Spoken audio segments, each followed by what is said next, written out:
question that we've got time for today is from Sammy McDonald from St. John's College.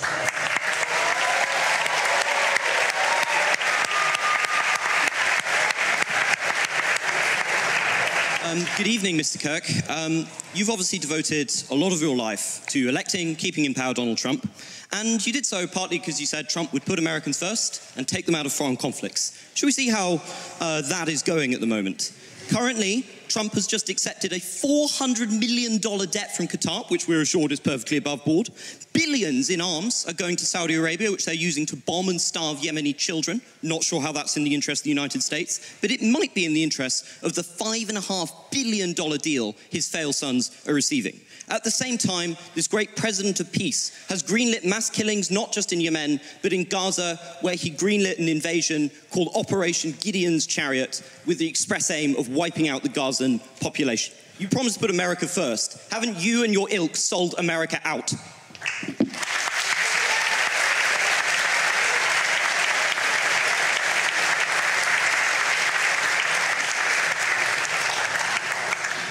No. Well, I'm glad you have great intellectual substance and can answer. Because it's all the culture wars for you, isn't it? The second someone actually tells you what you're doing, which is bread. Can you calm down a little bit? Like, just a little bit? Pounding the table, you're all over the place. No. You want me to go piece by piece? Or would you like me to talk slower? I think you can... Number one, Donald Trump is convening a peace deal between Russia and Ukraine. Joe Biden gave them armaments. That's going well, isn't it? It's going well. Can you not interrupt me? Well. I allowed you to talk uninterrupted. You're famous for not interrupting. Yeah, I haven't interrupted a single person here today. Can I speak uninterrupted, actually? Okay. He is convening a peace deal between Russia and Ukraine. I believe we will see an end to that war. Number two, he's actually talking to Iran and discouraging Israel to strike the interior of Iran and has stopped many other international countries to do the same. Number three, can you give him credit for ending the Indian-Pakistan war? Both of them said he didn't do that. Well, hold on a second. Let's go back. No, that's important. Russia, Ukraine. Hold on, that's important. Can I speak now? Yes, but the Indian-Pakistan thing, you got to go deeper than that. Let's go in order. Is a peace summit where the main person in question, Russia, doesn't show up, is that a success, Mr. Kirk?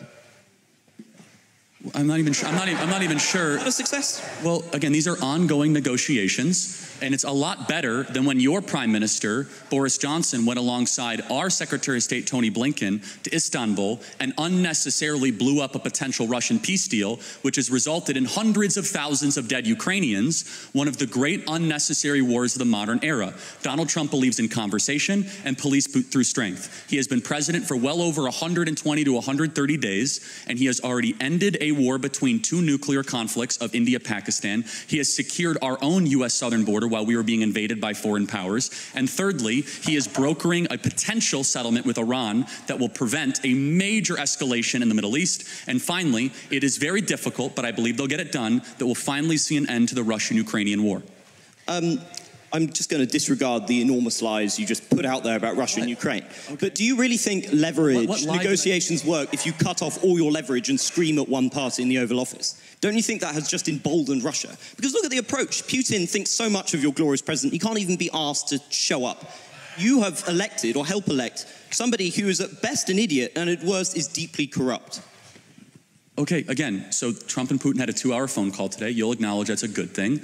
The pursuit of peace can sometimes be a winding road, and it's a lot better than sending hundreds of billions of dollars further into the killing fields of eastern Ukraine, something that tragically both the UK government and the US government has been unnecessarily supporting for a couple of years. President Trump wants to see a brokerage, an ending of this settlement. I pray we can get it. It's very complicated because of the mess that Joe Biden left, which was an active kinetic war with a nuclear power sending American-made missiles into the interior of Russia. So President Trump has already ended a war. He's ended an invasion. He's only 130 days into this. And I believe, we do not know. At this point, we are merely speculating, which I think we should not spend our time doing that, because eventually one of us will be right. I believe we'll be right, and I believe we'll see an end to this war. Can we just talk about $100 billion's worth of weapons? Because you dodged my question on what was going on in the Middle East, where Trump has just signed enormous arms contracts with Saudi Arabia and with Qatar. And I noticed you ignored the fact that this might have had anything to do with the blatant corruption going on through the Trump coin and going on through giving the very competent sons of Donald Trump billions of investment from Saudi Arabia and Qatar. This is something that is directly embroiling Americans into conflict, but is importantly killing many innocent people. Those nations have been known to terrorize innocent civilian populations. So if you're coming to me and you're objecting to America selling weaponry, why are you defending shilling for the Saudis? Well, hold on. One is sending weaponry, one is purchasing. Secondly, you do know that the biggest purchase that was announced was commercial airliner, 737, $100 billion. We've heard of Qatar Airways. They purchased $100 billion of commercial airways. You are right, there were some weapons contracts. But I guess the question is, would you rather have Saudi Arabia buy weapons from America or China? I'd rather they not have American weaponry at cut price rates. See, I disagree. Let's talk about Qatar for a second. Okay, fine. You mentioned Qatar. You've been talking a lot about Hamas and the evils of Hamas. Can I ask you, who's the main funder of Hamas? Well, the Palestine. State? Well, the West actually funds Hamas. Which state? Well, Iran funds. No. Also, where are the Hamas leaders? And also Qatar funds Hamas. Yes. It is a combination of international relief organizations. Is this a state we should have a $400 million jet with the President of the United States on it? Hold on. First of all, it was not given to him personally. I understand the optics of it, but it was not given to him personally. It was given to the U.S. government. And under that standard, no U.S. government should ever receive any gifts from any foreign countries whatsoever. It's not given to him personally and not a violation of the. And why is he trying to transfer it to his personal library? He is. Actually. Okay, again, he sent out You're a lying. statement. This is way too in the weeds. If you want to keep on going it, we can. It's not in the weeds. It's a fundamental moral principle. Okay, so under that fundamental moral principle then, can you acknowledge, though, that President Trump is getting more done in a less period of time than any president we've seen, while our prior president did not even know what year he got elected? You understand the contrast here? Whataboutism again? I'm not a defender of Biden. I'm not saying President Trump is far better than the predecessor. You have to defend the person you spent millions to elect. I will defend every day of someone who ends an invasion. That's all you do, is brings down the price of oil, who is revitalizing the American economy, who's brokering peace, who stopped the potential nuclear war, who is bringing Iran to the table and bringing Russia to the table, someone who does not want armed conflicts with the greatest powers of our time. I will defend that endlessly. Well, what are you defending? In a fantasy world of your own creation. So it's quite hard to engage with. But then disprove it. Let's check on how Trump is doing in terms of diplomacy. Look, with the war in the Middle East, do you think it was a defensible decision to tell the Israelis you wanted Trump Gaza to agree for Israel to invade the Gaza Strip and to continue to murder thousands of innocent children and civilians in a pointless war? Is that in America's interest? Is that in humanity's interest? Well, first of all, you should know something about Trump. There's something, if you realize with Trump over the last 10 years, he is quite the social media user and uses hyperbolic language at times. But let me ask you, in the conflict of Israel versus Hamas, who's the good guy? I believe both Hamas and the Israeli government are evil. But I think also that there is no justification. Are they equally? There is no justification for the murder and mutilation of thousands of innocent people and children in a futile. Let's zero in on it. There is no justification, Mr. Kirk, for invading hospitals, for bombing innocent populations and dragging out a war which is damaging Israel and the West's security. You've made that point, but. Well, it's not a point, it's a moral truth, isn't it? Okay, yeah. It was also a moral truth that the war started because 1,300 Jews were killed and 200 were taken hostage. And when you declare war on Israel, expect a firestorm in reaction. Let me finish, I let you talk. Israel, at its holiest day of the calendar year besides Yom Kippur and Rosh Hashanah, Samat Torah, the 50-year anniversary of the Six-Day War. On Shabbat, Hamas invaded Israel, deciding to go recklessly to music concerts, to homes, to kibbutzes, and taking 200 plus hostages. They knew what they were doing. In one of the most cloistered urban environments on the planet, 2 million people live in a place where it's impossible to wage war. Impossible. Where they wear civilian clothing, they violate every tenet of the Geneva Convention, and the IDF, when they do something right, they get no credit. When they do life-saving surgeries of a Gazan child, they get no credit. When they drop leaflets, they get no credit. But when they happen to bomb a place where they are operating their military from, which we now know from third-party verified sources, hundreds of Hamas military operations are in mosques, schools, and hospitals. I'm sorry, the country where they were living in relative peace on October 6th, that all of a sudden we had a war, and Hamas started the war. And I don't see people that were really upset about the 2 million Germans that were killed in World War II, civilians. A tragic truth of war is that civilians die. I don't like it, and you don't like it. And they brought it upon themselves. The only operation and entity to blame is the leadership of Hamas, not the Israeli government, for fighting this defensive war after they were invaded. I'm no defender of the terrible pogrom that was launched against Jews on that day.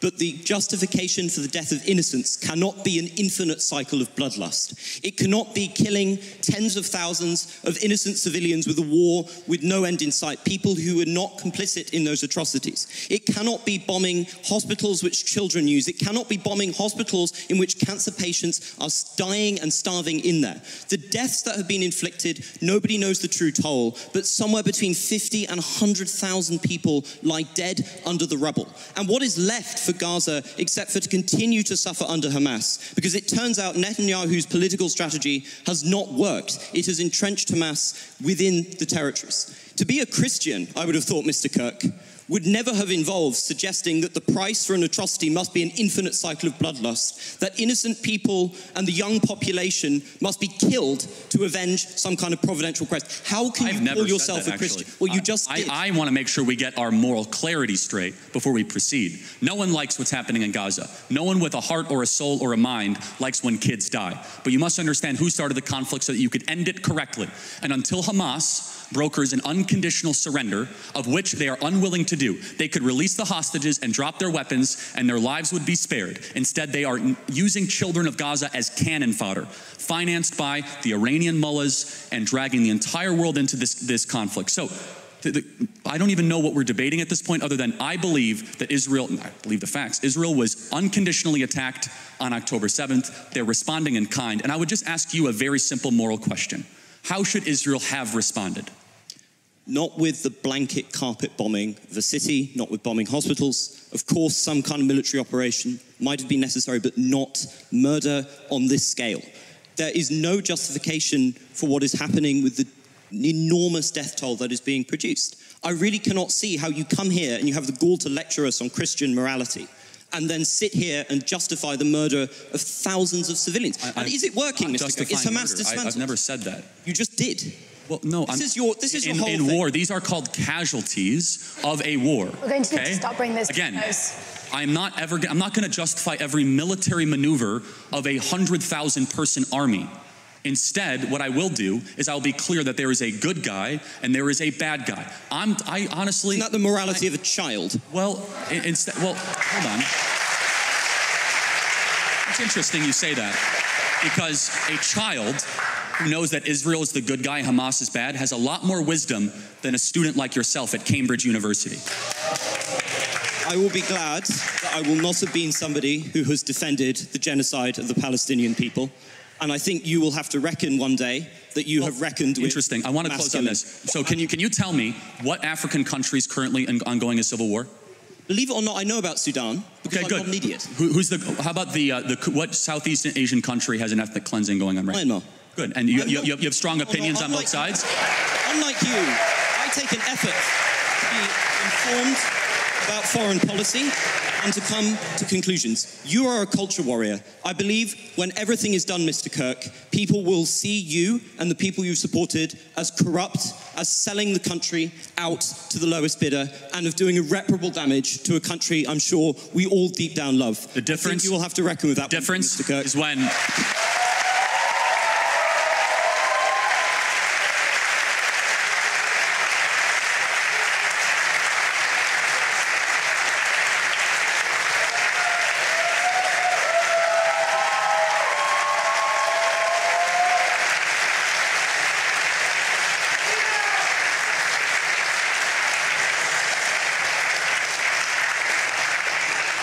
The difference is when we get our way, we'll still have a country, and your country will be a third world hellhole. Next question. Thank you. That's all we've got time for today.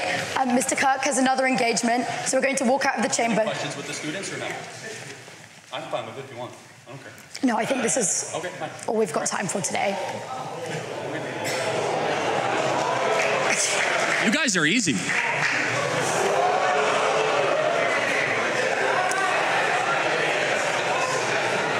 Okay, we'll take a couple more. Does anyone have any questions? Who's the best?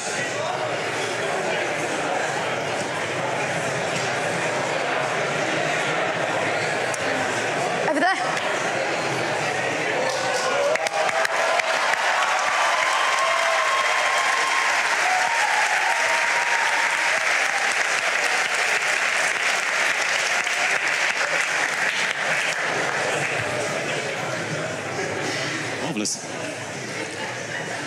Thank you.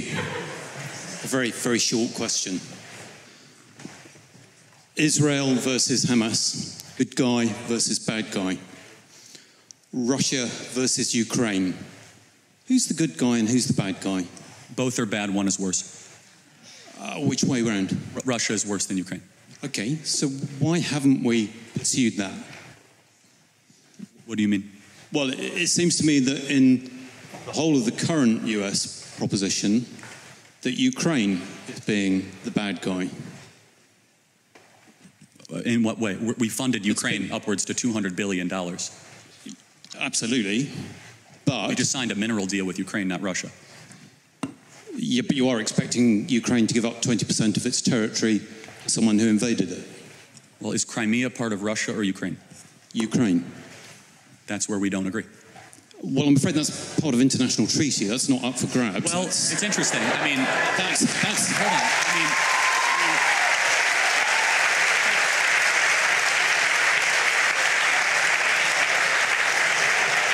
even Zelensky has said he's willing to give up Ukraine. No.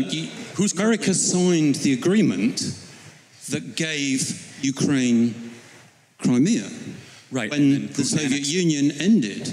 Right. It was done. First of all, it never should have been done. It was largely ceremonial. But however, it was annexed under Obama. Yes, and it was a mistake. And it should be given back to Russia as a sign of good gesture to end this conflict. Okay. But who's currently controlling Crimea? Where was the Russian Navy headquartered in World War II? Where was the end of World War II signed? This is very important. I'm not doubting that. I'm just saying that if we're being logical on what has happened, that you are now arguing against that flow. And I don't understand it. Because actually, why is Ukraine the bad guy? No, I said they're bad. They're not the bad guy. Yeah, well, you said they were both bad, but one was more bad. Correct, yes. So why is Ukraine bad? Well, there's a lot wrong with Ukraine. First of all, they're not a democracy. Zelensky refuses to hold an election.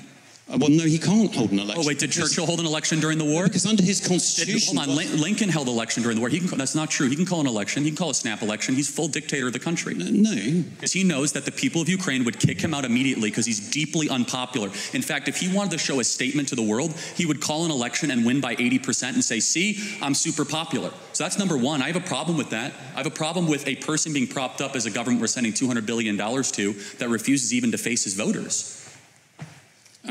Okay, I can't agree with you factually on that at all. Okay. I mean, constitutionally, Ukraine is not able to hold an election because it's under military law at the moment, and that's just a matter of fact. Again, he can, as a prime minister or president, he could do whatever he wants. He can't.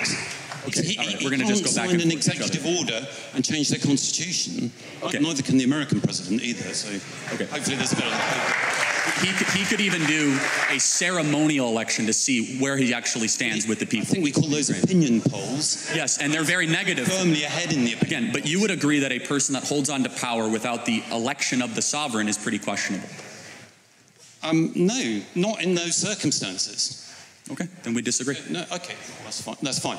But give me another reason why Ukraine... They are the most corrupt country in Europe that never even met the most remote standards of joining NATO.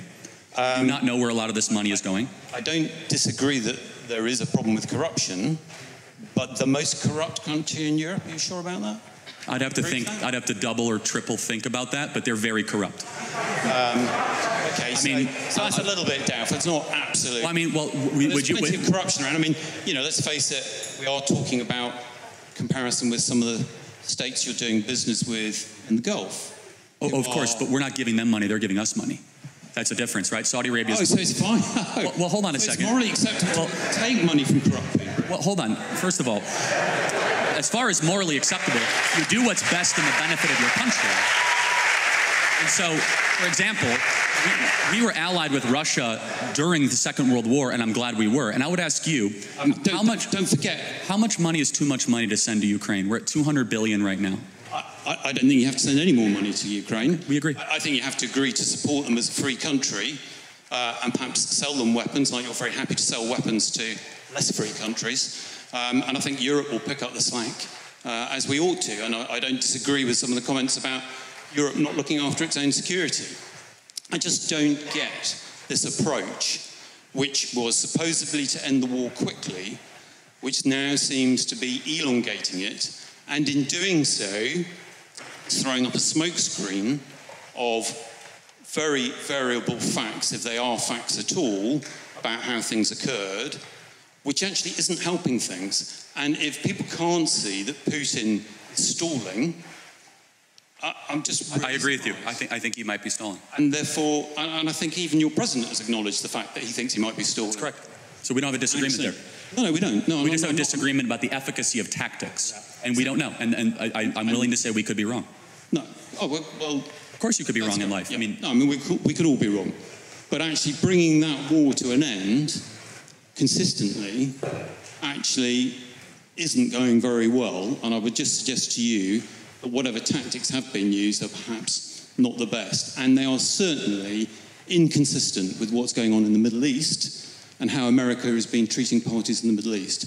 But I've had enough of your time. Fair. No, that's a fair contention. Thank you very much. Thank you very much indeed. Thank you. Thank you, everybody. Thank you.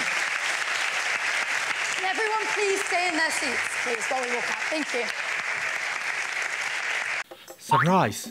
现在是工商时间，我要跟各位朋友推荐我的 YouTube 频道，现在已经开了一个新的会员等级，叫做白金会员。那白金会员有什么福利呢？加入白金会员可以不定期的看到我推出的私房影片，以及可以加入我的 Discord 群组，成为高级成员哦。那至于私房影片是什么，高级成员有什么福利？你加入就知道了。还不加入？赶快加入！